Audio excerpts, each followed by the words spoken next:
Garrett Steele had smelled many things in his 42 years as Alpha King. Blood on snow after territorial battles. Fear rolling off enemies before they submitted. The acrid scent of betrayal from wolves he had once called brothers. But nothing in 4 decades of ruling the Silverstone Pack had ever hit him like this particular scent, threading through the cold Montana night air, sweet like honey and wildflowers, terrified like a rabbit cornered by wolves, and unmistakably, devastatingly, the scent of an omega in heat. His wolf surged against his control, howling demands that rattled through his very bones. Find her, claim her, mark her, make her understand she belonged to him and him alone. Garrett's hands clenched into fists as he stood on the ridge overlooking the disputed borderlands. 3 days. 3 goddamn days since Shadow Maw wolves had taken Elena Morgan right out of his territory during her evening walk. 3 days of searching through every abandoned building, every cave, every possible hiding spot in 200 square miles of wilderness. 3 days of imagining what they might be doing to the woman fate had chosen as his mate. And now this, her heat scent carried on the wind like a beacon designed to drive every male wolf within 10 miles absolutely feral. Marcus Chen appeared at his shoulder, the beta's dark eyes reflecting concern in the moonlight. The younger man kept his distance, smart enough to know that an alpha whose mate was in danger was more dangerous than any rogue pack. Alpha, Marcus said quietly, the scent is coming from the old cathedral ruins, 2 miles northeast. Garrett was already moving his powerful frame, shifting mid-stride as fur rippled across his skin. The change took less than 3 seconds. Where a man had stood, a massive silver-gray wolf now raced through the forest, paws eating up ground with desperate speed. Behind him, 20 warriors followed in wolf form, but Garrett barely registered their presence.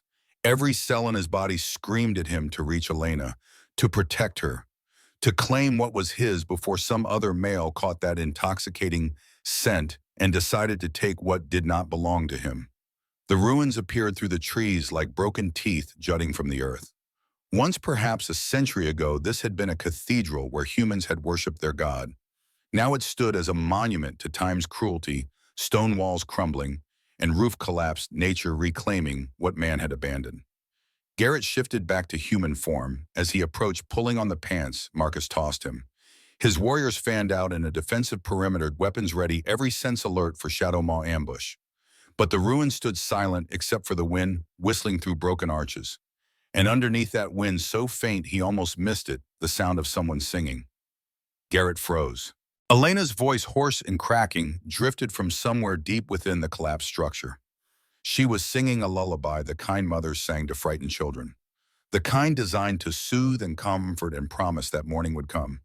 His heart, which had been racing with predatory urgency moments before, suddenly clenched with something far more complex, far more human.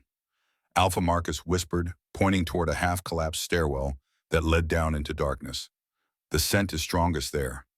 Garrett descended carefully, his night vision adjusting to the deeper shadows. The stairs led to what must have once been a crypt, though now it served as little more than a stone box open to the sky through gaps in the collapsed roof above. Moonlight filtered down in silver shafts, illuminating a scene that would be burned into Garrett's memory until the day he died. Elena sat with her back against the only remaining wall, her body serving as a living shield for the 12 small shapes pressed against her from every angle. 12 pairs of eyes reflected the moonlight. 12 small wolf forms ranging in size from barely larger than house cats to medium-sized dogs huddled together in desperate need of warmth. Pups. Shadow Maw pups, their dark fur marking them as clearly as any pack tattoo. But it was Elena herself who stole Garrett's breath. Her clothes were filthy and torn. Blood stained her wrists where zip ties had cut deep before she had somehow worked herself free. Her face was pale with exhaustion and fevered dark circles under eyes that glittered with the unmistakable signs of heat sickness. She should have been barely conscious, racked with need and pain. Instead, she had wrapped herself around 12 enemy pups, like a mother bear protecting her cubs, singing them through the coldest part of the night, while her own body burned with biological demands she could not fulfill. Elena's singing cut off as she registered his presence. Her fever-bright eyes found his in the darkness, and even from 10 feet away, Garrett felt the mate bond between them flare like lightning, striking twice in the same spot. "Don't," she whispered, her voice raw from 3 days of crying for help before she had given up and turned her attention to the children instead. Don't touch me, Garrett. Not like this. I won't let the bond decide for me. Every instinct in Garrett's body roared in protest. She was his mate, his omega, in heat and in danger and in desperate need of the relief only he could provide. Taking her, claiming her, completing the bond that had snapped into place 2 months ago, it would be the most natural thing in the world. She needed it. He needed it. The bond itself demanded it. But underneath the biological imperative, underneath the wolf's furious insistence, Garrett heard the fear in her voice. Not fear of him exactly, but fear of losing herself to chemistry. Fear of becoming just another omega defined solely by her alpha's desires. He understood that fear more than she knew. Slowly, deliberately, Garrett stepped back instead of forward. The movement cost him more than any battle wound ever had. His wolf snarled and clawed inside his skin, demanding he take what was theirs by right. When I claim you, Elena, Garrett said, his voice coming out rougher than he intended. When I complete this bond, it will be because you begged me to. Not because biology forced your hand. Not because heat took away your choice. It will be because you looked at me with clear eyes and decided I was worth choosing. He forced himself to take another step back, though it felt like tearing his own heart from his chest. You'll have that choice, I swear it. Elena stared at him, something shifting behind the fever glaze in her eyes. Surprise, perhaps? Or the beginning of trust? The moment shattered as warriors appeared at the top of the stairs. Marcus descended first, his expression carefully neutral as he took in the scene. Behind him, 3 more Silverstone wolves crowded the narrow space, and Garrett caught the exact moment they registered what they were seeing. Alpha, one of them, said, a young warrior named Thomas, whose brother had died fighting Shadow Moss 6 months ago. Those are enemy pups. Their parents killed our pack members. Why are we? He cut himself off as Garrett's eyes flashed gold in warning. These pups are under her protection, Garrett said, his voice carrying the weight of absolute authority. She stays with them. They come home with us. All of them. But Alpha Thomas started to protest. Garrett's growl vibrated through the stone chamber, ancient and undeniable. The pups whimpered, pressing closer to Elena's fevered body. She wrapped her arms around them tighter, her own body trembling with the effort of staying conscious. And no male wolf, Garrett continued, his gaze sweeping across each warrior present, gets within 50 feet of her until her heat passes. She is mine, even if she will not admit it yet. Anyone who challenges that will answer to me personally. Am I understood? Yes, Alpha, the response came in unison, heads bowed in submission. Marcus moved forward carefully, keeping his movements slow and non-threatening. Luna, he said gently, using the title, whether Elena was ready to accept it or not. We need to get you warm, get you medical attention. The pups, too. Will you let us help? Elena's gaze moved from Marcus to Garrett and back again.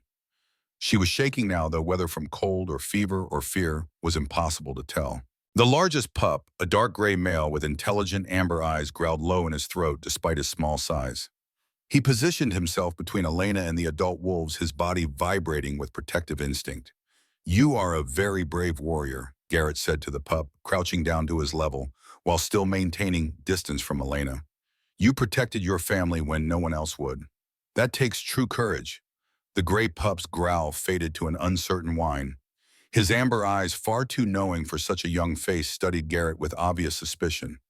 I know you have no reason to trust me, Garrett continued. You are Shadow Maw. I am Silverstone. Our packs have been at war since before you were born. He paused, letting that truth settle. But I swear on my Alpha's oath, on my honor as Silverstone's leader, that no harm will come to you or your siblings under my protection. You have my word.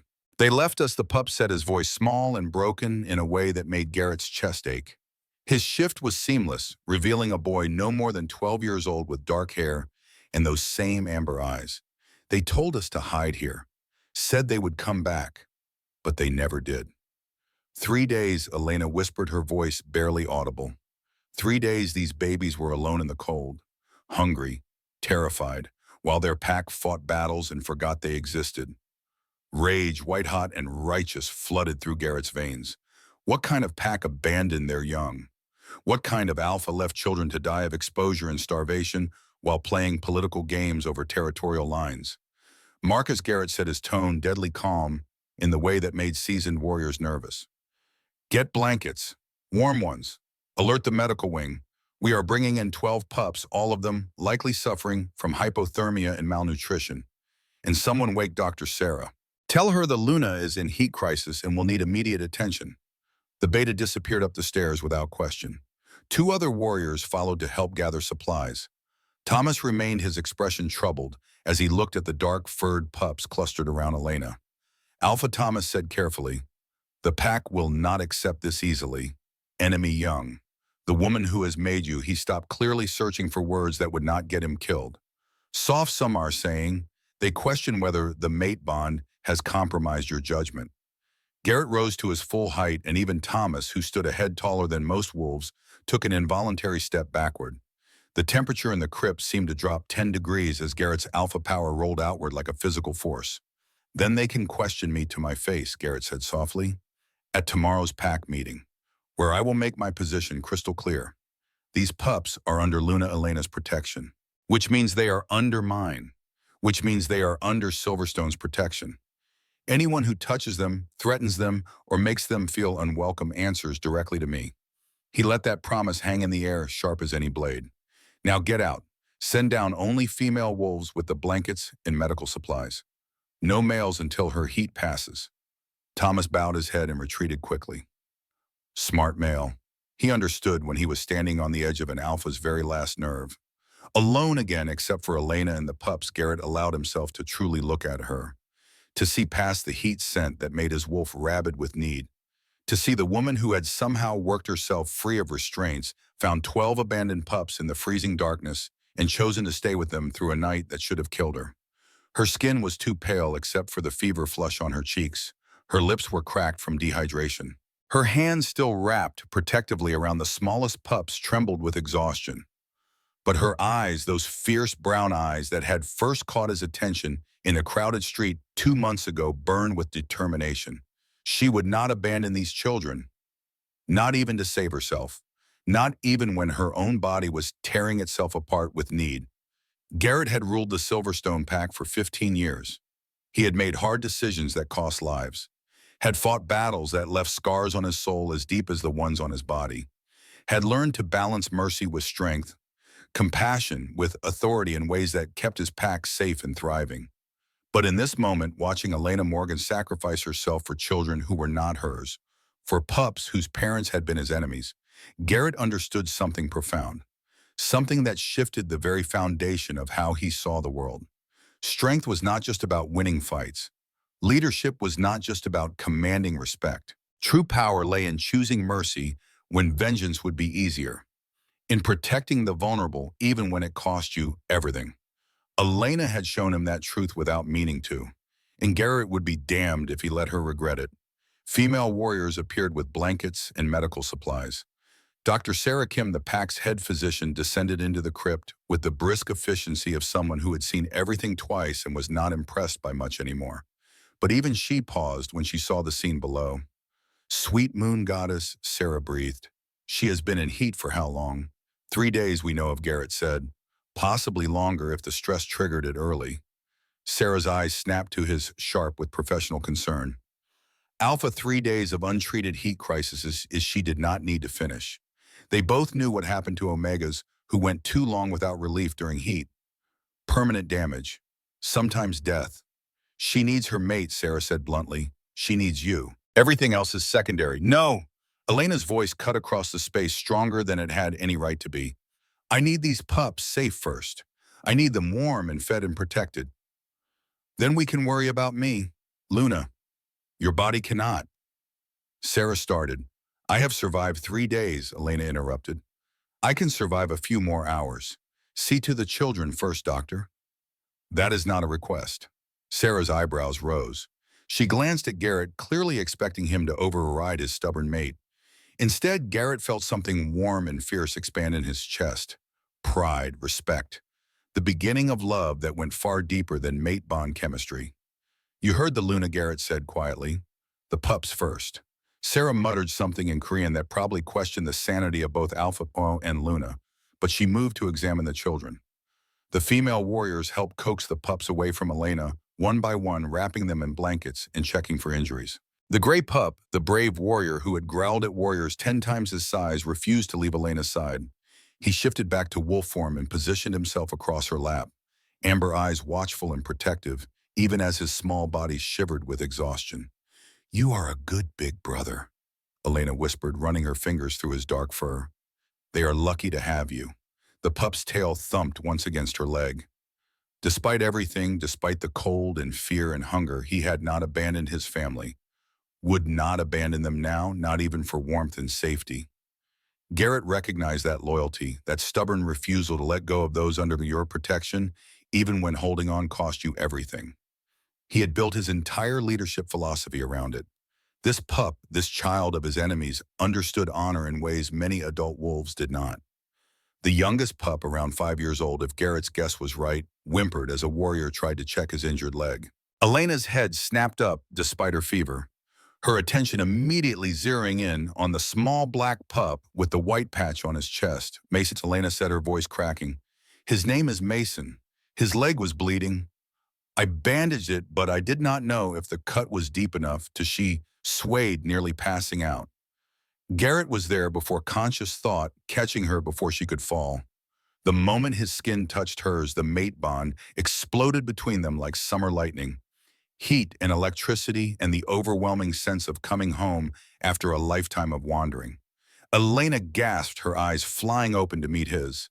For a heartbeat, maybe two, she leaned into his touch, let herself take comfort in his strength. Then she caught herself and pulled back, though her body shook with the effort. "I am sorry," she whispered. "I cannot. Not like this. I will not let biology choose for me." "I know." Garrett kept his hands steady on her shoulders, supporting her weight without trapping her.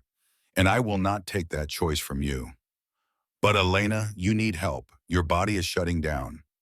Heat without relief, it can kill you. Then I will die, having saved 12 lives instead of just one." Her smile was heartbreaking in its serenity. "That seems like a fair trade." Sarah appeared at Garrett's elbow, her expression grim. "Alpha, I need to get her to the medical wing immediately. Her temperature is dangerously high.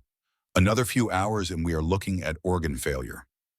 "The pups," Elena protested weakly, "are being cared for," Garrett said firmly. "All 12 of them are receiving medical attention. They will be warm, fed, and protected, just as you wanted. Now let us take care of you, promise." Elena's eyes were starting to glaze, consciousness slipping as her body finally gave up the fight it had been waging for 3 days. "Promise me they stay together. Promise me no one separates them. I give you my word as Alpha." Garrett lifted her into his arms, cradling her against his chest. "They stay together. They stay under our protection. And anyone who has a problem with that will deal with me." Elena's head lolled against his shoulder, her body finally surrendering to exhaustion now that she knew the pups were safe. The gray pup brave warrior that he was howled, a mournful sound that spoke of loss and fear and desperate hope all tangled together. "She will be okay," Garrett promised the child. "I swear to you I will not let her die. She saved you. Now I will save her." The pup shifted to human form, revealing a boy with tears streaming down his face. "She stayed," he said, his voice breaking. "She could have run, but she stayed with us all night. She sang to us, told us stories, kept us warm even when she was so cold she could not stop shaking." Garrett looked down at the boy, at his amber eyes so full of grief and gratitude. "What is your name?" "Young warrior rider." The boy stood straighter, trying to be brave even as his world crumbled around him. "My name is Ryder Blackwood. My father was Shadow Maw. He died 6 months ago fighting your forces at Pine Ridge." The words should have been an accusation, should have driven a wedge between them, built from pack loyalty and blood feuds. Instead, Garrett felt only sorrow for the waste of it all, for the fathers who died in pointless battles over territorial lines, for the children left behind to face the consequences of adult decisions.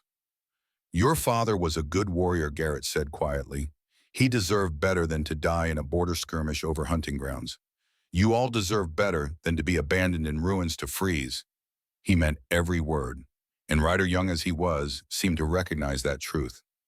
"Take care of her," Ryder said. "Please, she is the only mother we have had in a very long time." "I will guard her with my life," Garrett promised. "And you and your siblings will be safe under Silverstone's protection. That is my Alpha's oath to you." Ryder nodded, still crying but trying to be strong. Behind him, the 11 other pups watched with wide eyes as Garrett carried Elena up the stairs. They emerged into moonlight, and Garrett's warriors immediately formed a protective circle around them. Marcus had vehicles waiting, engines running to keep them warm. Garrett slid into the back of the lead SUV, still cradling Elena against his chest. Sarah climbed in beside them, already checking Elena's pulse and temperature with practiced efficiency. "We need to get her core temperature down," Sarah said. "The heat is literally cooking her from the inside." "Alpha, I know you want to give her space, but right now, your presence is the only thing that might bring her fever down without drugs that could damage her further. What do you need me to do?" "Just hold her. Let the mate bond work. Your alpha presence will calm the heat response even without." Sarah paused delicately. Completing the bond, Garrett settled back in the seat, adjusting Elena's weight in his arms. Even unconscious, she turned toward him instinctively. Her face pressed against his neck where his scent was strongest. Her breathing evened out slightly, the desperate panting easing as her body recognized its mate's proximity. The bond between them pulsed like a living thing. Garrett could feel her pain, her fever, her exhaustion as if they were his own.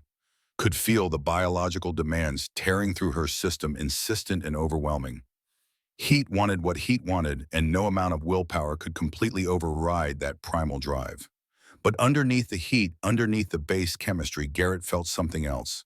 Something that made his breath catch and his wolf settle into protective stillness. He felt Elena's fierce determination to save those pups at any cost. Felt her refusal to abandon children just because they were born to the wrong pack. Felt her absolute conviction that choosing mercy over vengeance, protection over politics was worth any sacrifice she had to make. She was magnificent, terrifying and stubborn, and absolutely magnificent. The drive back to Silverstone Packlands took 20 minutes that felt like 20 hours. Marcus had radioed ahead, and the pack house was lit up like a beacon when they arrived. Pack members gathered on the lawn, despite the late hour drawn by news of their alpha's return. They saw Garrett emerge from the vehicle carrying an unconscious woman reeking of heat. Saw the 12 dark-furred pups being unloaded from the other vehicles, Shadow Ma Young wrapped in Silverstone blankets. Confusion rippled through the crowd, followed by the low growls of displeasure. One female stepped forward, her expression hostile. Councilwoman Vera Stone, one of the pack's elders and a vocal critic of Garrett's more merciful policies. Her lips curled as she stared at the pups. "Alpha," Vera said, her voice carrying across the suddenly silent crowd. "Why are we bringing enemy young into our territory? Why do we shelter the children of wolves who killed our pack members?" "Because they are children," Garrett said, his voice ringing with absolute authority. "Because they were abandoned to die by their own pack. Because my mate chose to sacrifice herself to keep them alive, and I will honor that choice with everything I have." He let his gaze sweep across the assembled wolves, meeting challenge with unmovable conviction. "These pups are now under my protection, under Luna Elena's protection, which means they are under Silverstone Kingdom's protection.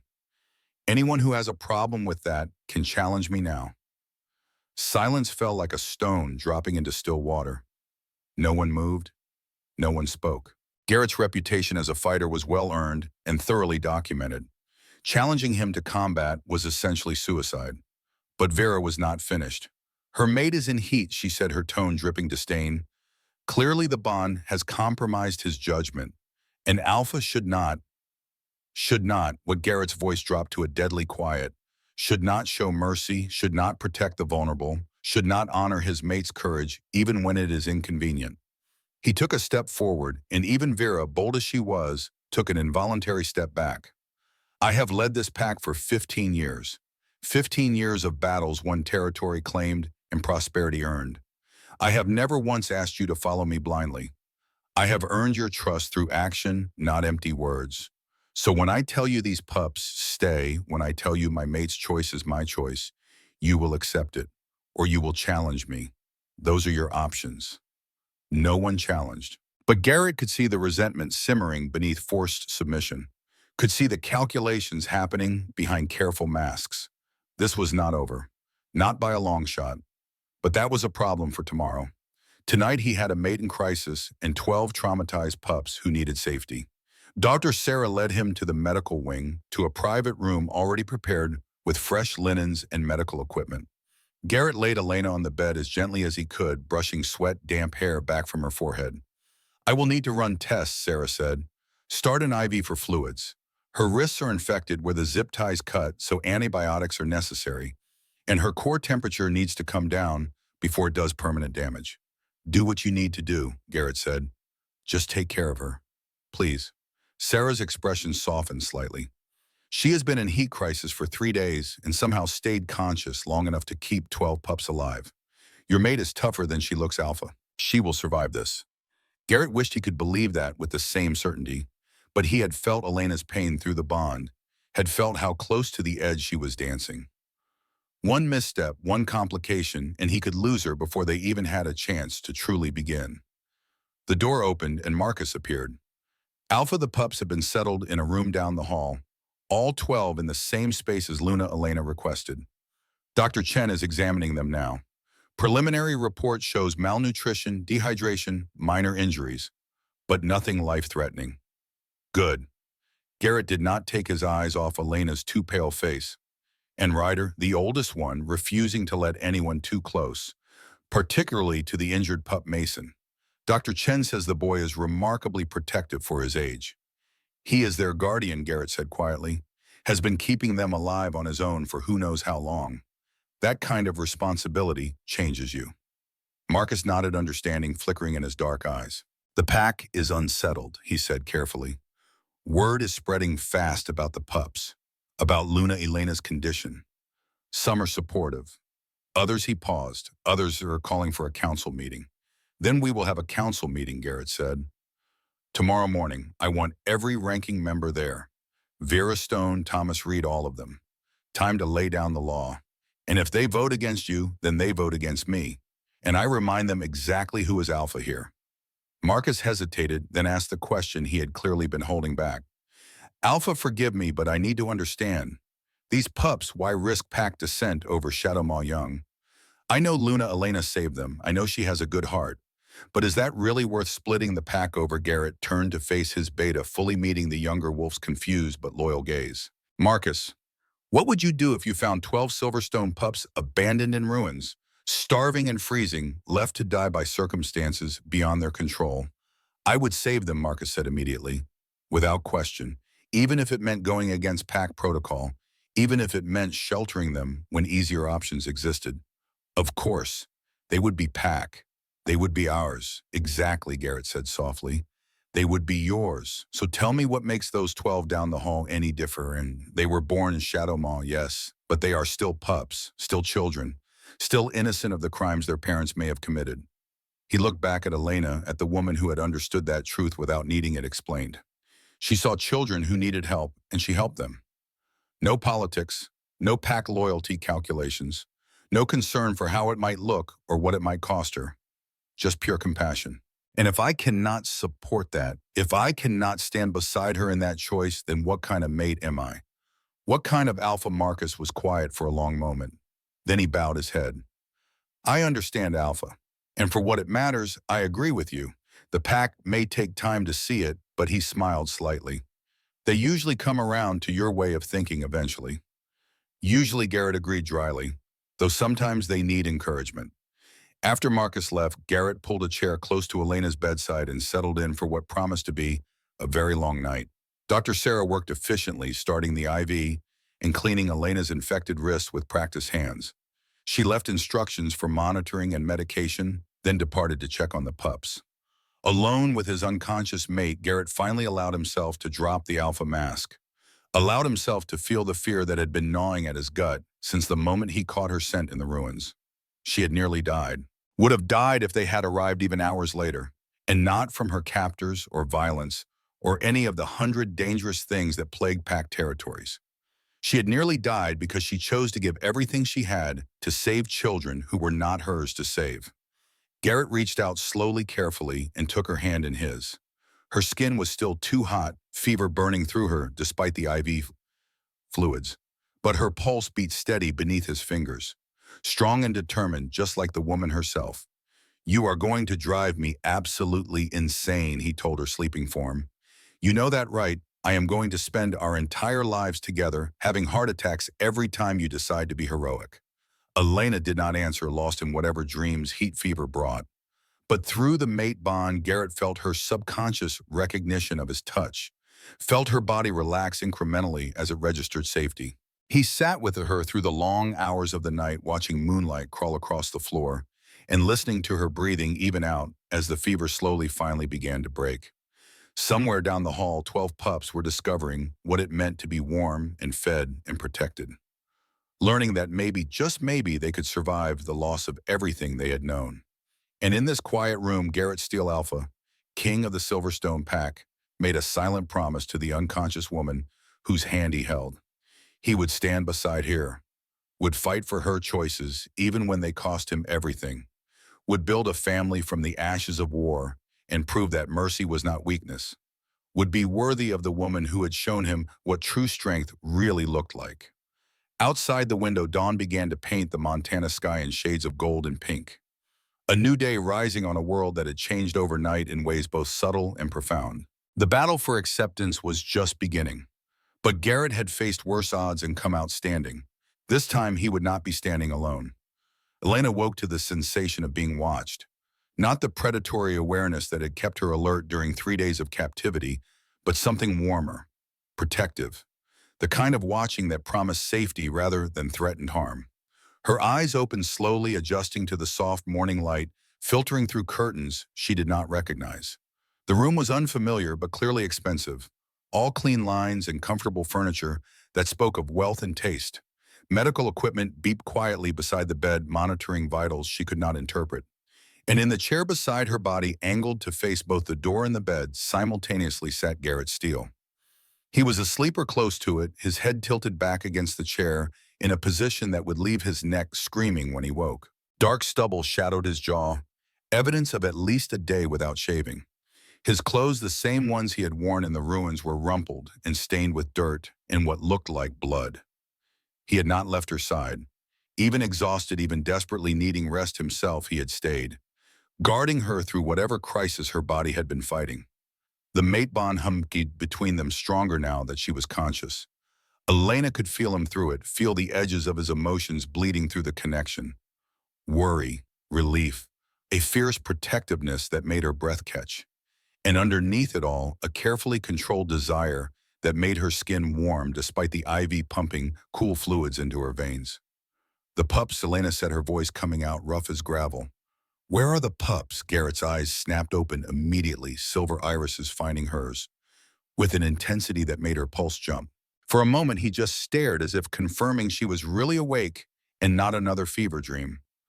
Safe, he said finally, his voice rough with exhaustion and emotion. All 12 of them, down the hall, fed warm and under constant supervision. Just as you made me promise. Relief flooded through Elena so powerfully it made her dizzy. They are together, you did not separate them together. Garrett stood and moved closer, though he was careful not to touch her without permission. Ryder would not allow anyone to separate them, even if we had tried. That boy has a protective streak a mile wide. He gets it from someone he recently met. Elena said softly, a small smile tugging at her lips despite everything. Garrett's expression shifted, something warm and almost vulnerable flickering across his usually controlled features. You nearly died, he said quietly. Dr. Sarah said another few hours and he stopped, jaw clenching. You chose 12 pups over your own survival. I chose to be someone I could live with, being Elena corrected. There is a difference. Before Garrett could respond, the door opened and Dr. Sarah entered with the brisk efficiency of someone who had very little patience for emotional displays when medical concerns remained unresolved. She checked Elena's vitals, examined her wrists, and asked a series of questions designed to assess cognitive function and physical recovery. Your fever broke 4 hours ago, Sarah announced, making notes on her tablet. The heat crisis has passed, though you will be weak for several more days. The infections in your wrists are responding to antibiotics. Overall, Luna, you are incredibly lucky to be alive. When can I see the pups? Elena asked. Sarah's eyebrows rose. Most people would ask when they can get out of bed, or eat solid food, or perhaps when their mate can complete the bond that has been driving you both quietly insane. Elena felt heat rise in her cheeks that had nothing to do with fever. The pups first, she insisted. I need to see them, need to know they are really okay, stubborn Sarah muttered, but there was approval beneath the exasperation. Fine, I will have them brought here. But you stay in that bed, understood? You are still recovering from hypothermia, dehydration, and 3 days of heat crisis. Push too hard, and you will end up right back where you started. After Sarah left, silence settled over the room. Elena became acutely aware of Garrett's presence, of the way he watched her with an intensity that made her skin prickle with awareness. The mate bond pulled at her, whispering seductive promises about what would happen if she just gave in. If she stopped fighting biology and let herself be claimed. You could have forced the bond, Elena said quietly. In the ruins, I was in heat vulnerable. You could have completed it and no one would have questioned your right. Garrett's eyes flashed gold for just a moment before he controlled the response. I could have, he agreed, and every instinct I possessed screamed at me to do exactly that. His voice dropped lower, rougher. Do you have any idea what it cost me to walk away, to stand outside your door for 3 days listening to you suffer and not go to you? Elena swallowed hard. Then why did you not? Because you asked me not to. Garrett moved closer, bracing his hands on either side of the bed, caging her in without actually touching her. Because you deserve the choice. Because I want you to come to me freely, Elena. Not because heat forced your hand. Not because pack politics demanded it. I want you to look at me with clear eyes and decide I am worth choosing. His face was inches from hers, now close enough that she could see the silver flecks in his eyes and count the days' worth of stubble on his jaw. Close enough that his scent wrapped around her like a physical presence, making the mate bond sing with approval. And if I am never sure, Elena whispered, if I cannot separate what I feel from what the bond tells me to feel, then I will wait. Garrett's smile was sad and somehow beautiful in its sincerity. I will wait until you are 90 and gray and so sure of your own mind that chemistry has nothing to do with it. I will wait, Elena, because you are worth waiting for. Before Elena could respond, before she could examine the warmth blooming in her chest that had nothing to do with fever and everything to do with this impossibly patient alpha, the door burst open. 12 pups of varying sizes tumbled into the room in a chaos of excited voices and wagging tails. Mama, the smallest ones, reached the bed first, scrambling up with the fearless enthusiasm of children who had been given permission to exist again. Mason, his injured leg freshly bandaged, crawled directly into Elena's lap, despite Dr. Sarah's protests about keeping the Luna still. You are awake, Ryder said from the doorway, trying to maintain the composure of an oldest sibling, while his eyes shimmered with unshed tears. We were worried. Durchen said you were very sick. I am better now, Elena assured him, opening her arms. All 12 pups crowded close, some in human form, and some as wolves, creating a pile of warmth and affection that made her chest ache. Because of you. Because all of you were safe. That gave me a reason to fight. You fought for us, a middle-aged girl named Lily said wonderingly. Even though we are not yours. You are mine, Elena said fiercely, surprising herself with the conviction in her voice. From the moment I found you in that crypt, you became mine. And I protect what is mine. She looked up at Garrett as she said it, meeting his eyes with a challenge and a promise all tangled together. His expression shifted, something fierce and possessive flaring in those silver depths. Yes, Garrett said softly. You do. The morning passed in a blur of activity. Dr. Sarah reluctantly agreed to let Elena sit up and eat a real meal, though she insisted the Luna remain in bed for at least another day. The pups, now that they had confirmed their mama was truly recovering, relaxed enough to start exploring the medical wing with the boundless curiosity of children who felt safe for the first time in weeks. Marcus appeared mid-morning with reports that made Garrett's expression darken. The Pack Council has called an emergency meeting, the beta said quietly. This afternoon, they are demanding answers about the pups and about, he glanced at Elena, Elena's status. Then they will get answers, Garrett said, his tone leaving no room for argument. Prepare the Great Hall. I want every ranking member there. Vera Stone, Thomas Reed, all of them. After Marcus left, Elena caught Garrett's arm. What is going to happen at this meeting, politics? Garrett said grimly. The Pack elders questioning my judgment. Wolves who lost family to Shadowmaw, demanding justice. People who think mercy is weakness, making their opinions heard. Will they try to take the pups over my dead body? The words were not dramatic posturing. They were simple statement of fact delivered with absolute conviction. But I will not lie to you, Elena. This is going to get ugly before it gets better. Then I am coming with you. Absolutely not. Garrett's response was immediate and forceful. You are still recovering. Heat crisis does not just disappear because you woke up feeling better. You need rest. I need to be there when people decide the fate of my children. Elena shot back. If you think I am staying in this bed while a council determines whether 12 pups live or die, you do not know me very well. They stared at each other, wills clashing with the force of tectonic plates colliding. Finally, Garrett exhaled slowly. You are going to be a magnificent Luna, he said. Absolutely terrifying, but magnificent. Is that a yes? That is a yes. But if you collapse, I am carrying you out of there regardless of how it looks. Fair enough. The Great Hall of the Silverstone Packhouse was designed to impress and intimidate in equal measure. Vaulted ceilings rose 30 feet above a floor made from stone, quarried from the Montana mountains. Windows along the east wall let in afternoon light that painted everything in shades of gold and amber. At the far end, a raised platform held the Alpha's seat, a throne in all but name, carved from a single piece of ancient oak. Garrett took his position on that throne with the easy confidence of someone who had occupied it for 15 years and never once questioned his right to be there. Elena stood beside him, refusing the chair Marcus had offered. She might be recovering from heat crisis and hypothermia, but she would not face this council sitting down like an invalid. The ranking pack members filed in with varying expressions ranging from supportive to openly hostile. Councilwoman Vera Stone entered with her faction, 5 wolves who shared her traditional views and suspicion of outsiders. Thomas Reed, the warrior whose brother had died fighting Shadow Maw, stood with arms crossed and jaw set. Others like Dr. Sarah and several female wolves who had helped care for the Pups looked cautiously optimistic. Garrett let the silence stretch until even the most fidgety wolves settled into stillness. When he spoke, his voice carried the weight of absolute authority.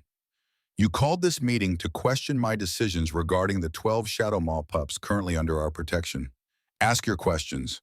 Voice your concerns. But understand this, my decision has already been made. They stay. Vera Stone stood immediately. With respect, Alpha, this is not a decision one wolf can make alone. Not even the Alpha. These pups represent a security risk, a drain on resources, and a public relations nightmare with other packs. How are children a security risk? Elena asked before she could stop herself. Every head turned toward her. She lifted her chin, refusing to be cowed by dozens of predatory gazes. They are between 3 and 12 years old. They were abandoned by their own pack. Exactly what threat do you imagine they pose? They are Shadow Maw, Thomas Reed said flatly. The pack that killed my brother. The pack that has been raiding our territories for 3 generations. You expect us to raise their young in our homes, teach them our ways, so they can grow up and stab us in the back. I expect you to see children instead of enemies, Elena replied. I expect you to remember what it feels like to be vulnerable and scared and abandoned. I expect you to be better than the wolves who left them to die. You are human, Vera said, her tone making it clear this was an insult. You do not understand pack law, pack loyalty. These pups will always be Shadow Maw at heart. Blood calls to blood. Then let me tell you what I do understand. Elena said, her voice ringing clear through the hall. I understand that I found 12 children dying in the cold. I understand that I could have run, could have saved myself, but I chose to stay. I chose to give them every ounce of warmth in my body, even when I was dying of hypothermia. I chose them. She paused, letting her gaze sweep across the assembled wolves. So yes, I am human. I do not have your strength or your speed or your ability to shift into something powerful and dangerous, but I have something you seem to have lost. I have compassion. I have the ability to see children as children instead of political pawns. And if that makes me weak in your eyes, then I will wear that weakness with pride. The hall erupted into chaos. Half the wolves shouted agreement, while the other half roared disapproval. Vera's faction looked ready to physically remove Elena from the platform. Thomas Reed's expression had shifted from hostile to thoughtful, but he remained silent. Garrett rose to his feet, and the temperature in the room dropped 10 degrees as his alpha power rolled outward like a physical force. The shouting cut off as if someone had flipped a switch. Enough, Garrett said quietly, which somehow made it more commanding than if he had roared. You want to talk about pack law, about loyalty and tradition? Fine. Let us talk about it. He descended from the platform, moving through the crowd with predatory grace. Wolves instinctively step back, creating space for their alpha. Pack law says we protect our own, that we defend the vulnerable, that we honor courage and sacrifice. Garrett stopped in front of Vera. Elena Morgan is my mate. She risked her life to save 12 pups that our enemies abandoned. She stayed with them through heat crisis, through hypothermia, through 3 days of hell that would have broken most warriors I know. He turned to face Thomas Reed. Your brother died fighting Shadow Maw. I know. I was there. I held him as he bled out on ground that did not matter, fighting over territory lines drawn by wolves long dead. His last words were about his son, about hoping we could find a better way so his child would not have to in the same pointless wars. Thomas flinched as if struck. Garrett's voice gentled, but lost none of its power. These 12 pups did not kill your brother Thomas. War killed him. Hatred killed him. The same cycles of violence we keep perpetuating generation after generation killed him. And we can continue that cycle, or we can choose something different. We can choose to raise these children as ours and teach them that pack is not about blood. It is about choice. What if they betray us? Vera demanded. What if we pour resources into them, raise them as Silverstone, and they turn on us the moment they are grown? Then we will have failed them, Garrett said simply. We will have failed to show them that loyalty is earned through action, not demanded through threat. We will have failed to give them a reason to choose us. He turned back to the crowd, his voice rising to fill every corner of the hall. I have led this pack for 15 years. 15 years of prosperity and growth. 15 years of battles won and territories secured. Have I ever once led you astray? Have I ever once prioritized personal desires over pack well-being? No, Alpha, came the response from multiple throats. Then trust me now. Trust that I see something in these pups worth protecting. Trust that Elena's courage and compassion are exactly what this pack needs. And trust that mercy, real mercy, is not weakness. It is the highest form of strength. The silence that followed was heavy with consideration. Elena watched wolves exchange glances, watched calculations happening behind carefully neutral expressions. This could go either way. A voice spoke from the back of the hall. A female warrior Elena did not recognize stepped forward, her graying hair suggesting she was one of the older pack members. I vote to accept them, the female said clearly. Luna, Elena risked her life for children who were not hers. That speaks to character. And Alpha Garrett has never steered us wrong before. If he says these pups deserve a chance, then I believe him. Another voice joined in, then another. Slowly, one by one, wolves began to speak their support. Not all of them, not even a majority at first, but enough to shift the momentum. Thomas Reed stepped forward and the hall quieted to hear his words. He looked at Elena for a long moment, his expression unreadable. My brother died hating Shadow Maw, he said finally. Died wanting revenge for injuries done to our pack. But you know what? He also died scared. Died knowing he was leaving a son behind who might grow up to die the same way. Died wishing things could be different. Thomas turned to Garrett. If accepting these pups means one less child grows up with that hate, then maybe it is worth it. Maybe we owe it to every father who died in these stupid wars to try something different. He paused. I vote to accept them. All 12, the tide turned after that. More voices raised in support. Even some of Vera's faction looked uncertain, swayed by Thomas Reed's testimony and Garrett's conviction. But Vera herself remained unmoved. This is a mistake, she said coldly. Mark my words, Alpha. These pups will bring nothing but trouble. And when they do, when they prove their true nature, remember that, I warned you. She swept from the hall with her remaining supporters as perhaps 5 wolves who shared her rigid views. It was a small faction, but dangerous. Garrett watched them go with hooded eyes that missed nothing. The vote carried overwhelmingly in favor of accepting the pups. Relief flooded through Elena so powerfully her knees went weak. Garrett was there immediately, his hand on her lower back, providing support without being possessive. Are you all right? He asked quietly. I am fine, Elena lied. Just relieved. Liar. But Garrett's smile took the sting from the word. Come on, let us get you back to bed before Dr. Sarah has both our heads. That evening, after Elena had been forced back to the medical wing and the pups had been settled for the night, she finally allowed herself to process everything that had happened. The pack had accepted the children. Not all of them, not universally, but enough. It was a start. A knock at the door interrupted her thoughts. Garrett entered carrying a tray with soup and bread, the kind of simple meal designed for recovering invalids. "Doctor." "Sarah said, you have not eaten since breakfast," he said, setting the tray on the bedside table. "That is not acceptable. I was not hungry. Eat anyway, you are still recovering." Elena picked at the soup, too exhausted to argue. Garrett settled into the chair beside the bed, watching her with an intensity that made her self-conscious. "Thank you," Elena said finally, "for standing beside me today, for fighting for them. You do not need to thank me for doing what is right. Many alphas would not have seen it that way. Many would have chosen pack unity over mercy. Then they would have been poor alphas."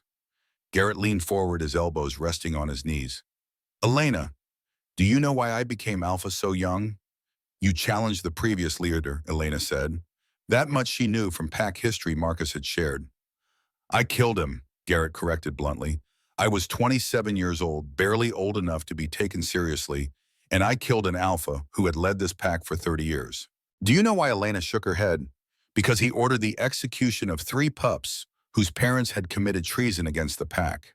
3 children, the youngest barely 6 years old, sentenced to death for crimes they did not commit.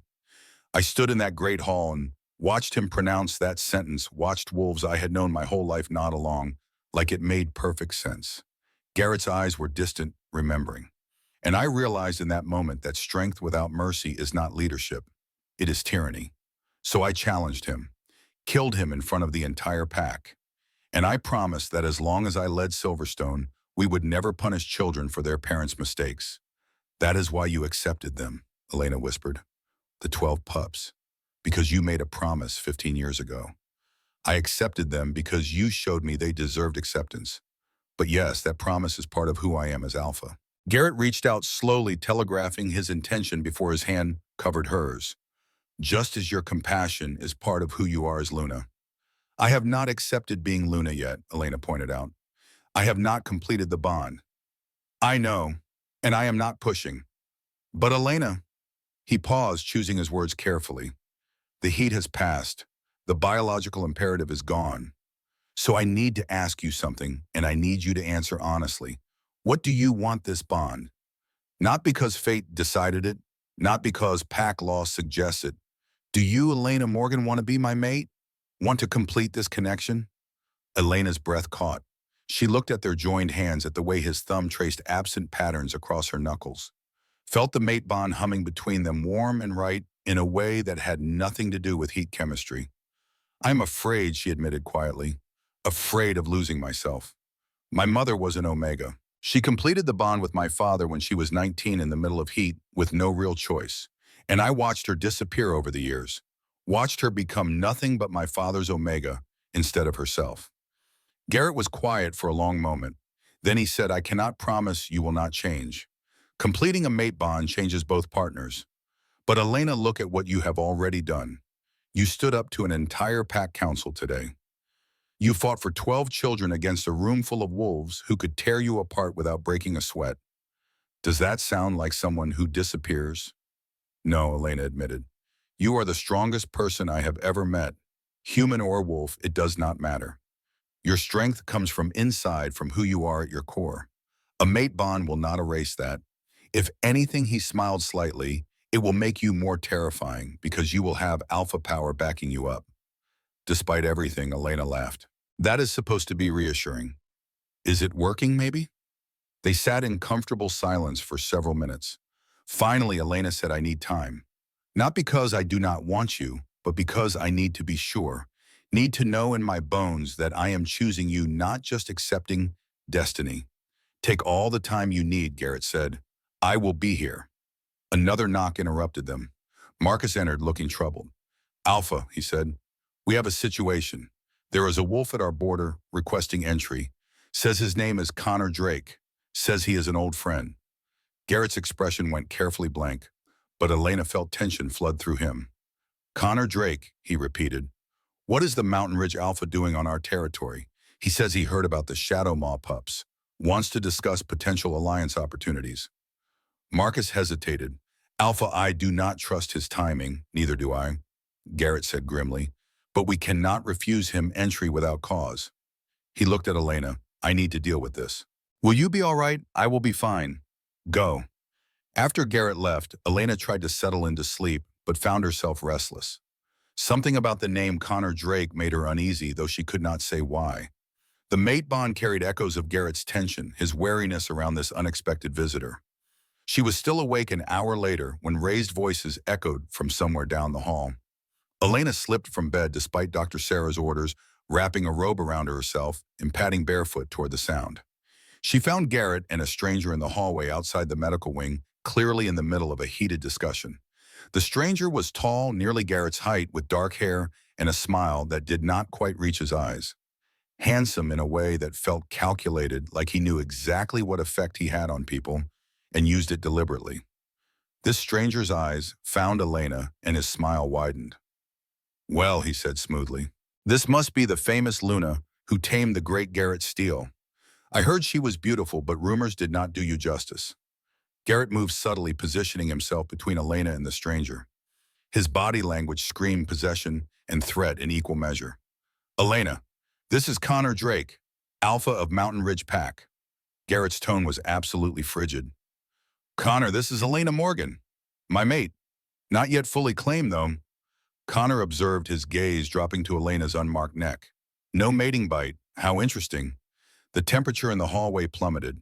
Garrett's eyes flashed pure gold, his wolf rising dangerously close to the surface. Careful, Drake. You are a guest in my territory. Do not make me regret allowing you entry. Connor held up his hands in mock surrender, but his eyes never left Elena. I meant no offense, old friend. Simply observing. He turned his attention to Garrett. I came to discuss the Shadow Maw situation. Offering alliance if you need support dealing with Victor Blackwood's inevitable response to you sheltering his pack's young. We do not need your support, Garrett said flatly. No, Connor's mere smile sharpened. Word is spreading fast, Garrett. Other alphas are questioning your judgment. A human mate, enemy pups. Some are wondering if the great Silverstone Alpha has gone soft. Let them wonder. I am just saying if you need someone to watch your back while you are distracted, Mountain Ridge stands ready to assist. For the right price. There is always a price with you, Garrett said coldly. The answer is no. We will handle our own affairs. Connor's gaze slid back to Elena, and she fought the urge to step closer to Garrett. There was something predatory in the way this alpha looked at her, something that made her skin crawl despite his pleasant smile. You know, Garrett, Connor said conversationally, if you ever decide this whole mate bond thing is more trouble than it is worth, I would be happy to take her off your hands. A human Luna is unusual, but I have always appreciated the exotic. Garrett moved so fast Elena barely saw it. One moment he was standing still. The next he had Connor pinned against the wall by his throat claws extended and eyes pure wolf gold. Say something like that about my mate again, Garrett snarled. Please, give me a reason. Connor held up his hands, gasping slightly. Easy, brother, just testing. Wanted to see how serious you were. Deadly serious. Garrett released him with visible effort. You will stay tonight since travel after dark is dangerous. But at dawn, you leave my territory and do not come back without formal invitation. Are we clear, Crystal? Connor rubbed his throat, that calculating smile never quite fading. For what it is worth, Garrett, I hope this works out for you. I really do. But if it does not, remember, I made an offer. He disappeared down the hall toward the guest quarters. Garrett stood utterly still for a long moment, fists clenched and breathing hard. Elena touched his arm gently. Who was that really Connor Drake? We grew up together, competed in everything from combat training to pack leadership. He paused. We were friends once, before he decided ambition mattered more than honor. What did he want to test me, to see if the rumors about my judgment being compromised are true? Garrett turned to face her fully, and to plant doubts in your head about whether I am the right choice as a mate. Is he right, Elena asked. Are other alphas questioning you because of me? Yes. Garrett's honesty was brutal, but somehow reassuring. But I do not care what they think. I care what you think. I care what is right. And 12 pups plus one stubborn human are worth more than 1,000 alphas' approval. Elena rose on her toes and pressed a soft kiss to his cheek. Thank you, she whispered, for defending me. Even against an old friend. Especially against an old friend, Garrett corrected. Those are the ones you watch most carefully. They stood together in the quiet hallway, the mate bond humming between them stronger than ever. Outside, winter wind howled through the Montana night, and somewhere on the borders, threats both known and unknown gathered like storm clouds. But for this moment, they had each other, and 12 pups sleeping safely down the hall, who had already taught them more about family than a lifetime of pack law ever could. The real battles Elena sensed were only just beginning. Connor Drake left at dawn and as promised, but his visit left ripples that spread through the pack like poison in still water. Within 24 hours, 3 more alphas had sent messengers requesting meetings. Within 48 hours, rumors reached Silverstone that Victor Blackwood himself was planning to arrive and reclaim his abandoned pups. And through it all, Elena recovered slowly in the medical wing, while 12 children learned what it meant to have a home again. She was sitting up in bed one week after the rescue, finally strong enough to stay awake for more than a few hours at a time, when Dr. Sarah entered with an expression Elena had not seen before. Something between concern and carefully controlled excitement. Luna, Sarah said, settling into the chair beside the bed. I need to run some additional tests. Your recovery has been unusual. Unusual, how Elena asked, immediately alert. Your healing rate is faster than expected for a human. Your blood work shows markers I have only seen in wolves. And you have been experiencing morning nausea for the past 3 days, despite no longer showing signs of infection or heat sickness. Elena's hand went instinctively to her stomach. You think I am pregnant? I think it is possible. Sarah's expression softened. Mate bonds between wolves and humans are rare, Elena. Very rare. But when they do occur and the bond completes, sometimes the human partner undergoes physiological changes, becomes something more than human but not quite wolf. We have not completed the bond, Elena pointed out. Not fully, as Sarah agreed, but you have been in close contact during heat. The marking has not occurred, but there has been significant mate bond activation. Sometimes that is enough to, she paused, searching for words, bridge the gap between species. The test results came back 2 hours later. Positive. 3 weeks pregnant, very early stage. Dr. Sarah explained that werewolf sensitivity could detect pregnancies far earlier than human tests probably conceived during the brief moments of intimacy after Elena's heat had broken and before she had fully erected her walls again. Elena stared at the test results, emotions warring in her chest. Joy that she was carrying Garrett's child. Terror at the implications. Confusion about what this meant for her humanity, for her identity. There is something else, Sarah said gently. The ultrasound showed 2 heartbeats. You are carrying twins, Elena. The world tilted sideways. Elena gripped the edge of the bed, trying to process this information. Twins. Werewolf twins, growing inside her very human body. What are the risks, Elena asked, her voice steadier than she felt. Sarah hesitated just long enough to confirm Elena's worst fears. Significant. Werewolf pregnancies progress faster than human ones. 6 months instead of 9. Your body. She stopped. Elena, I will not lie to you. Human women carrying werewolf babies face mortality rates over 50%. The babies grow too fast, demand too much energy. And twins? She shook her head. I have only seen it attempted twice in my 30 years as a doctor. Both mothers died in childbirth. Then we terminate, came Garrett's voice from the doorway. He stood there with an expression of such raw fear it made Elena's heart clench. We terminate the pregnancy. I will not lose you. No, Elena said immediately, surprising herself with the fierce conviction in her voice. No, Garrett. These are our children. We find another way. There is no other way. Garrett crossed to the bed in 3 strides, taking her hands in his. Elena, please, I cannot, his voice broke. I cannot watch you die. Not for this. Not when we have not even had a chance to really begin. You said you would wait for me, Elena reminded him. You said you would stand beside me through my choices even when they cost you everything. This is my choice, Garrett. I choose to fight for them. They stared at each other, wills clashing once again. Finally, Sarah cleared her throat. There might be one option, she said carefully. It is experimental and dangerous, but it has worked once before in a pack 300 miles north of here. If we can strengthen Elena's connection to the mate bond, give her access to Garrett's alpha energy, it might sustain her through the pregnancy. How do we strengthen the bond, Elena asked. Complete it fully. Sarah looked between them. The marking, the claiming, the final piece that transforms mate bond from potential into permanent reality. With that completed, Garrett can literally feed energy into Elena through their connection. Keep her body strong enough to carry the twins to term. So I have to complete the bond or die trying to have these babies, Elena said flatly. Essentially, yes. Sarah's expression was sympathetic. I am sorry, Luna. I know you wanted time to choose freely, but biology has made the choice urgent. After Sarah left, heavy silence filled the room. Garrett sat on the edge of the bed, his head bowed and shoulders tight with tension. Through the mate bond, Elena could feel his emotional turmoil. Fear for her life, guilt that his touch had put her in danger. Desperate protectiveness warring with respect for her autonomy. Say something, Elena whispered. What do you want me to say? Garrett's voice was raw. That I am sorry, that I wish I had controlled myself better, so you were not facing this choice, that I would give anything to go back and change this.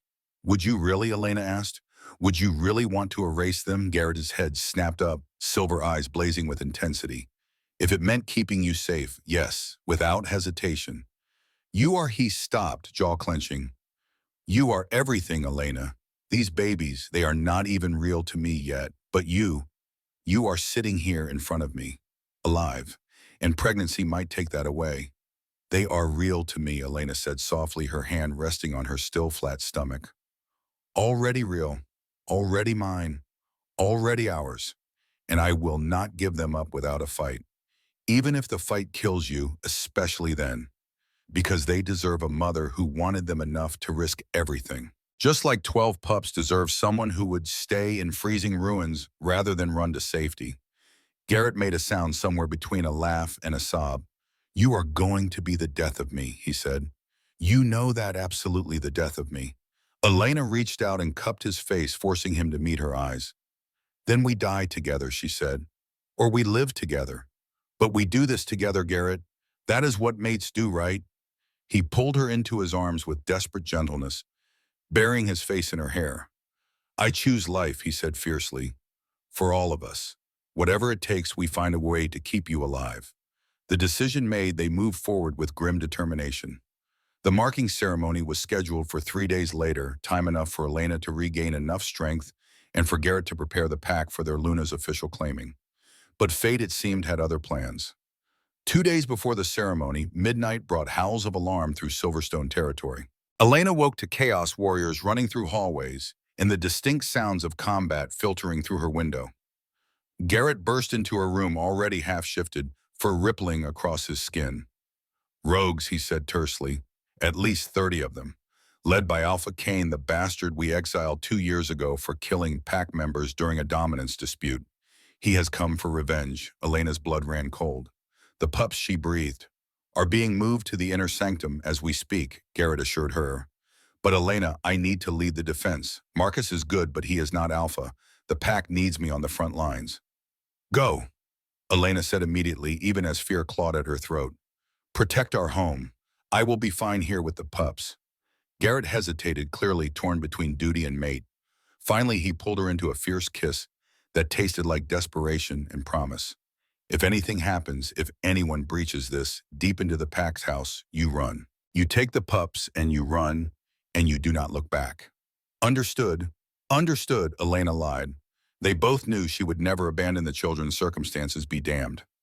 After Garrett left, Elena wrapped herself in a robe and hurried down the hall to where the pups had been gathered in a reinforced room designed to withstand siege. All 12 were there, the younger ones crying and clinging to their older siblings. Ryder stood near the window, his young face set in grim lines as he watched distant flashes of combat through the trees. Mama Lily whispered, crawling into Elena's lap the moment she entered. Are the bad wolves coming for us, oh sweetheart? Elena soothed, though she was not at all certain. Papa Garrett and his warriors are keeping us safe. Everything is going to be okay. For 2 hours they waited while sounds of battle raged in the distance. Elena sang quietly to the younger pups, told stories to the middle ones, and exchanged worried glances with Ryder, who was old enough to understand exactly how dangerous this situation was. Then footsteps echoed in the hallway outside. Heavy, deliberate, not the pattern of Silverstone warriors, but something else. Something wrong. Elena rose smoothly, positioning herself between the door and the children. "Get behind me," she said quietly. "All of you. Now." The pups obeyed without question, even Ryder, who chafed at being protected. They had learned in ruins and cold nights that when Elena used that tone, you listened. The door exploded inward with a crash of splintering wood. 5 massive wolves filled the doorway, all of them reeking of rogue and violence. Their eyes gleamed with feral hunger as they spotted Elena and the pups huddled behind her. "Well, well," the lead wolf said, his voice rough and wrong through a partially shifted throat. "The famous human Luna. And 12 little shadow maw bastards. Kane is going to love this. You will have to go through me first," Elena said, her voice steady despite her racing heart. She held the silver blade Dr. Sarah had given her for emergencies, the only weapon that could hurt werewolves in human hands. The rogues laughed. You are human, fragile, breakable. What are you going to do, bleed on us? If I have to," Elena said. The lead rogue lunged. Elena moved on instinct, the blade flashing in the dim light. She was not fast enough, not strong enough, but she was desperate enough. The silver caught the rogue across his shoulder, opening a wound that smoked and sizzled. He howled in pain and rage. Behind Elena, the pups shifted to wolf form. 12 small bodies, none of them larger than medium dogs, positioned themselves in a defensive semicircle. "Protect Mama," Ryder snarled, his young voice carrying alpha command he had no right to possess yet. "Do not let them touch her." What followed was chaos. Rogues lunged, pups attacked with the fearless desperation of children protecting their mother, and Elena fought with everything she had. She was slow, clumsy compared to wolf speed, but silver and surprise bought her precious seconds. A rogue caught her across the rib, claws opening deep cuts that burned like fire. Another grabbed her arm, teeth sinking in before Tiny Mason latched onto the rogue's throat with baby fangs that barely broke skin, but distracted long enough for Elena to stab upward with her blade. Blood everywhere, hers and theirs. The pups fighting with coordination that should have been impossible for their age. Ryder directing them like a general commanding troops, his tactical mind turning 12 children into a defensive unit that actually slowed the rogues down. But they were losing, slowly, inevitably being pushed back toward the window. Elena's vision grayed at the edges from blood loss. Her pregnant body could not sustain this kind of damage, not while also trying to keep 2 growing babies alive. Just as the lead rogue moved in for a killing blow, just as Elena prepared to throw herself between death and the 12 children she had claimed as hers, a howl split the night. Not just any howl, but an alpha's challenge, ancient and absolute. Garrett crashed through the window in full wolf form, a massive silver-gray beast radiating such fury the rogues actually stumbled backward. He positioned himself in front of Elena, and the pup's hackles raised and teeth bared in a snarl that promised death. "Touch them again." Garrett's voice came through the mate bond, projected with such power even the pups heard it. "And I will show you what an alpha king's rage really looks like." The rogues attacked as one. Garrett met them with brutal efficiency. He was not fighting to subdue or drive off. He was fighting to kill, to eliminate threats to his mate and pups, with the cold precision of someone who had been holding back his entire life and finally let go. It was over in less than 2 minutes. 5 rogues lay dead or dying on the floor. Garrett stood among them, soaked in blood that was not his own, breathing hard and eyes still blazing gold. "Elena," he said, shifting back to human form and rushing to her side. "Oh God, Elena, how bad?" She looked down at herself, at the claw marks across her ribs and the bite on her arm. "Bad," she admitted. "But the pups, are they all alive?" Ryder reported, his voice shaking with aftershock. "Some injuries, but nothing life-threatening. Mama saved us, Alpha. She fought them even though she had no chance.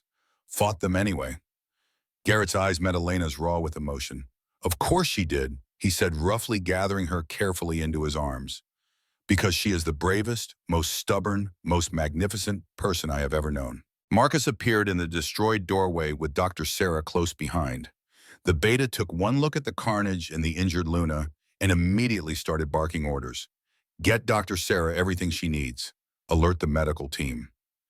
And someone find out how the hell 5 rogues made it this deep into packed territory."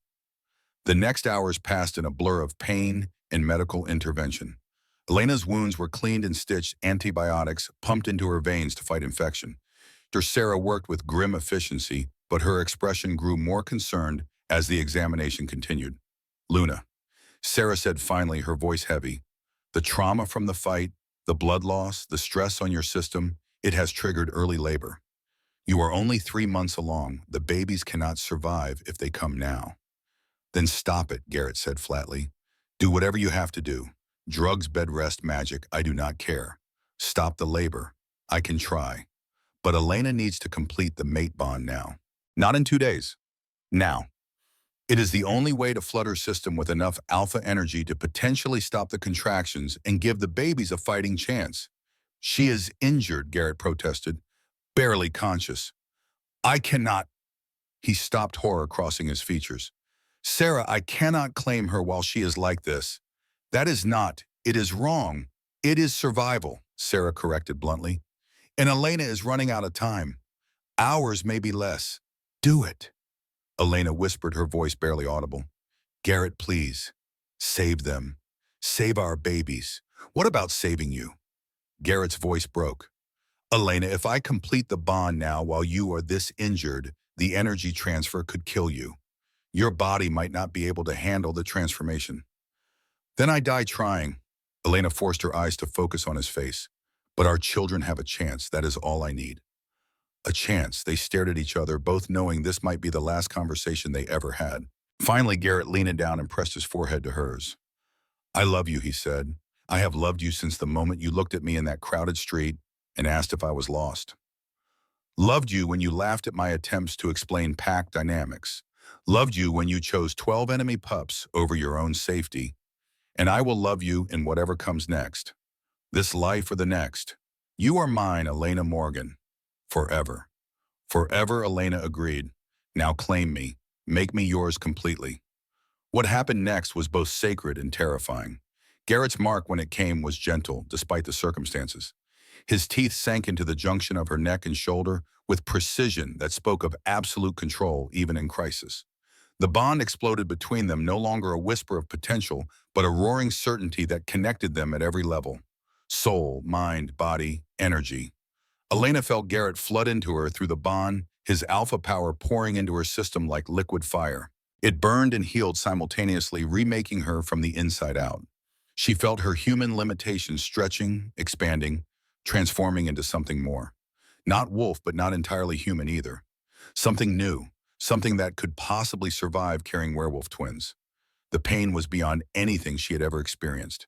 Every cell in her body screaming as it changed, as it adapted, as it became strong enough to house the life growing within. She heard someone screaming and realized distantly that it was her. Then darkness swallowed everything. Elena woke 3 days later to find Garrett asleep in the chair beside her bed, his hand clasped around hers like he was afraid she would disappear if he let go. She could feel him through the bond, now feel every emotion and thought as clearly as her own. His exhaustion, his fear, his overwhelming relief that she still lived, and underneath it all, something else. A presence she had not felt before. 2 small sparks of life, still fragile but growing stronger. The twins, their heartbeats synchronizing with hers through the bond that now connected all 4 of them. Garrett's eyes opened the moment her breathing changed. For a long moment, he just stared as if confirming she was real and awake and alive. The babies, Elena asked, her voice rough from disuse. Alive. Garrett's hand moved to rest on her stomach. Growing. Dr. Sarah says the bond stabilized them. You are not human anymore, not entirely. Something between human and wolf, strong enough to carry them now. And the pups, the 12 recovering. Ryder barely left your bedside except when Marcus forced him to eat and sleep. He kept telling anyone who would listen that you saved them, that you fought 5 adult rogues with nothing but a blade and stubbornness.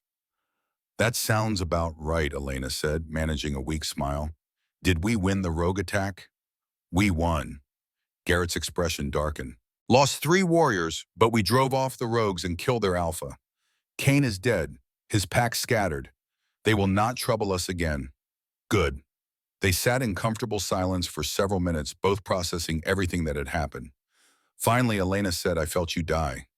When the bond completed and I was transforming, I felt you willing me to live so fiercely that death itself backed down.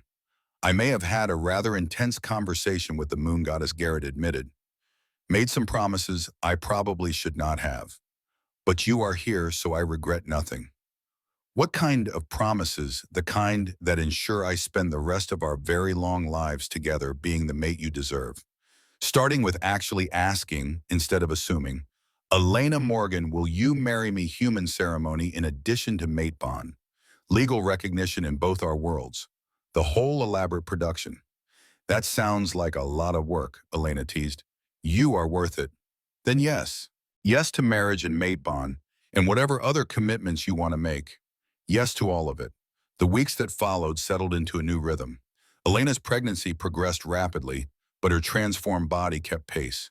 The twins grew strong and healthy, their heartbeats a constant reassurance through the bond. The 12 pups thrived, learning pack ways while maintaining their own identities. And the pack itself, slowly but surely, accepted their unusual family. 6 months after that night in the ruins, Elena's pregnancy reached full term by werewolf standards. Labor came on fast and hard, her body instinctively knowing it was time. Garrett stayed with her through every contraction, every scream, every moment of agony and triumph. The mate bond carried them both, sharing the pain and the joy in equal measure. The first baby arrived with a lusty cry at dawn, a girl with Garrett's silver eyes and Elena's stubborn chin. They named her Grace Hope Steele. The second baby, born minutes later, had Elena's brown eyes and Garrett's determined expression. Hope Grace Steele, twin girls, perfect and healthy and miraculously alive. Elena held them both while Garrett wrapped himself around all three of them, and through the bond they shared, joy so profound it brought tears to eyes that rarely cried. The 12 pups crowded into the room shortly after, desperate to meet their new siblings. Ryder held Grace with the careful reverence of an oldest brother who understood exactly how precious and fragile life could be. Mason kissed Hope's forehead and declared her his favorite, even though she was identical to her twin. We have a very large family now, Elena observed, looking around at the 14 children in various stages of chaos around her bed. We do, Garrett agreed, and I would not change a single thing. 2 years later, Elena stood on the ridge overlooking Silverstone territory and marveled at how much had changed. Grace and Hope toddled between the 12 older children, all of whom treated the twins like precious treasures to be protected and spoiled in equal measure. The pack had grown prosperous in peaceful treaty, with Shadowmaw holding strong through diplomatic efforts and shared guardianship of the bridge children. The threats that had once seemed so insurmountable had resolved themselves in unexpected ways. Vera Stone had died in rogue territory 8 months after her exile, killed by the very rogues she had tried to hire against Silverstone. Connor Drake had found his true mate within his own pack and sent a formal apology along with gifts for the twins. And Victor Blackwood visited quarterly now, building a relationship with Ryder that honored both the boy's Shadowmaw heritage and his Silverstone home. Garrett came up behind her, wrapping his arms around her waist and resting his chin on her shoulder. What are you thinking about that night in the ruins? Elena said softly. When I found them freezing and scared. When I had to choose between running to safety or staying with children who were not mine. Best choice you ever made, Garrett said. Second best, Elena corrected, turning in his arms to face him. Best choice was saying yes when you asked me to complete the bond. Everything else followed from that. He kissed her, then mate bond singing between them with the kind of deep contentment that came from having survived impossible odds together. Around them, 14 children played in the afternoon sun, their laughter carrying on the Montana wind. Elena felt complete. Surrounded by their children, bonded to an alpha who had proven his worth 1,000 times over, she finally understood what home truly meant. Not a place, but the people you would risk everything to protect. Mama Grace called, toddling over with Hope close behind. Story time. Always, Elena said, gathering both girls into her arms while the 12 older children clustered close. Let me tell you about the night everything changed. About ruins and cold and 12 brave wolves who taught your mama what family really means. And as she spoke, as she wove the tale of their unusual beginning into family legend, Elena felt Garrett's solid presence at her back and the bond between them glowing warm and eternal. This was her legacy. Not just children saved or peace forged or pack transformed, but love. Deep, fierce, unconditional love that had turned enemies into family and transformed one human woman's courage into the foundation of something that would last generations. The end of one story, the beginning of so many more.